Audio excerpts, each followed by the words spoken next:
இப்போ supplementary கவுன்சிலிங்கான announcement வந்திருக்கு. இப்போ நிறைய ஸ்டூடெண்ட்ஸ் அண்ட் பேரண்ட்ஸ் ஃபோன் பண்ணி, சார் சப்ளிமெண்டரி கவுன்சிலிங் வந்திருக்கு சார், சப்ளிமெண்டரி கவுன்சிலிங்ல வந்து நான் காலேஜ் மாறணும் சார், என்ன சார் ப்ரொசீஜர், சப்ளிமெண்டரி கவுன்சிலிங்ல வந்து எந்தெந்த காலேஜ்ல சீட் இருக்கும் சார் உங்களால சொல்ல முடியுமா? இப்படி வந்து நிறைய பேரண்ட்ஸ் அண்ட் ஸ்டூடெண்ட்ஸ் வந்து இந்த 2 நாளா வந்து அவங்களுடைய ஈகரிட்டி வந்து ஒரு புதுசா வந்து சப்ளிமெண்டரி கவுன்சிலிங் சொல்லி நோக்கி இருக்கு.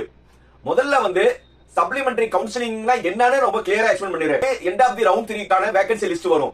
அந்த வேகன்சி லிஸ்ட் வந்த பிறகு மிச்சம் சொச்சம், என்னது மிச்சம் சொச்சம் எல்லாருமே எடுத்த பிறகு ஒவ்வொரு காலேஜ்லயும் இங்க ஒண்ணு, ஒவ்வொரு கம்யூனிட்டில 1-2 சீட்ஸ் வேகன்ட் இருக்கும்ல, அந்த சீட் எல்லாமே வந்து மறுபடியும் வந்து கவுன்சிலிங் பண்ணி அந்த சீட்டை வந்து நீங்க எடுத்துறதுக்கான ஒரு முயற்சி. இது மெயினா வந்து யார் யாரு அப்ளை பண்ணலாம்னா, சப்ளிமெண்டரி அதை +2 ஃபெயில் ஆகி பாஸ் பண்ணவங்க அப்ளை பண்ணுங்கலாம். அதே மாதிரி வந்து இதுவரை கவுன்சிலிங்கே பதியாதவங்க அப்ளை பண்ணலாம். நீட்டை எதிர்பார்த்து நீட்ல வந்து நம்ம மெடிக்கல்ல வந்து நல்ல காலேஜ் கிடைக்கல, ஆனா வந்து நான் வந்து எக்கனாமிக்கலா வீக்கா இருக்கேன்னா கவர்மெண்டோட சலுகையோட வரணும்னு நினைக்கிறவங்க பதியலாம்.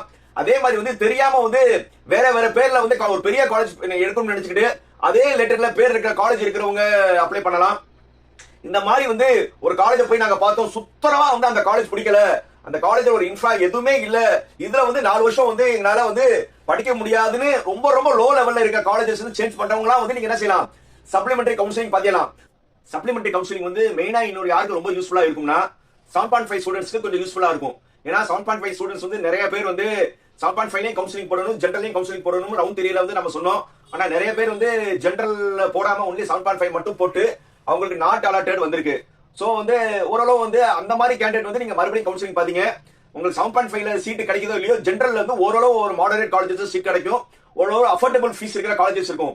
ஏன்னா 7.5 ஸ்டூடெண்ட்ஸ் வந்து நீங்க மேக்ஸிமம் வந்து 7.5 இல்ல சீட் நல்லது கிடைக்கலன்னா நீங்க எஃப்ஜி வச்சிருந்தீங்கன்னா ஓரளவு என்னது எஃப்ஜி அமௌண்ட் உங்களுக்கு வந்து மாசம் மாசம் 1000 ரூபாய் போக வந்து ஸ்டேட் கவர்மெண்ட் ஸ்காலர்ஷிப் ஒரு 3400 ரூபாய், ஆல்மோஸ்ட் வந்து ஒரு 40,000 கிட்ட வந்து உங்களுக்கு வந்துடும். இதை பேஸ் பண்ணி ஒரு சில காலேஜஸ் வந்து என்னது ஃபீஸ் கொடுக்குற அளவுக்கு காலேஜஸ் இருக்கு. ஓரளவு வந்து நீங்க வந்து மெஸ் மட்டும் நீங்க உங்க உள்ளூர்ல இருந்தீங்கன்னா உங்களுக்கு அதுவும் இருக்காது, இல்ல நீங்க அதர் ஊர்ல பாத்தீங்கன்னா நீங்க ஒரு மெஸ்ஸை மட்டும் கான்ட்ரிபியூட் பண்ற மாதிரி இருக்கும். சோ அந்த மாதிரி காலேஜஸ் நிறைய இருக்கு. சோ இது வந்து ஓரளவு 7.5 ஸ்டூடெண்ட்ஸ் வந்து நீங்க யூஸ் பண்ணி ஜெனரல்ல வந்து நீங்க அப்ளை பண்ணி ஓரளவு காலேஜ் போடுறதுக்காக நீங்க சப்ளிமெண்டரி கவுன்சிலிங் வந்து யூஸ் பண்ணிக்கோங்க. இப்போ வந்து நீங்க என்னது 7.5 ஸ்டூடெண்ட்ஸா இருந்தீங்கன்னா நீங்க வந்து ரிஜிஸ்ட்ரேஷன் மட்டும் பண்ணி வச்சுக்கோங்க. நல்ல காலேஜ் வந்துட்டா ஓகே, அப்படி இல்லையா சப்ளிமெண்டரி கவுன்சிலிங் வந்து நீங்க சீட் எடுத்துக்கலாம்.